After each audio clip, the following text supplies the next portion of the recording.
What I've come to realize is that your greatest weakness is your greatest strength. When I was in college, my first year of university, I dropped out because of depression. And I'd never experienced anything like it. I didn't understand what was going on.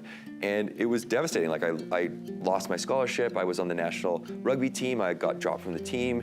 And in that place of darkness, I realized I really want to surround myself with people that inspire me.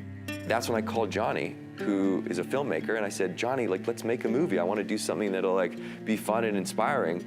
And he said, yeah, let's talk to Dave, and we brought in Duncan, and that initial conversation with Johnny started The Buried Life based off this decision of being like, you know what, I don't want to feel like this anymore. I want to bring myself out of it. And now, as I talk about it more and more, I've come to understand that so many people struggle with it. And there's different degrees at which you struggle with it, and I think that one of the most important ways to get out of feeling like that is feeling a sense of purpose. And that's what a bucket list does, is it actually is basically your purpose list. The reason you write it down is so you don't forget about them, because you will forget about them. The day-to-day buries what you really want to do, and that's why we called it The Buried Life, because we had all these dreams, but they were buried. I think empathy is important, and I think in order to build empathy, you need to be vulnerable.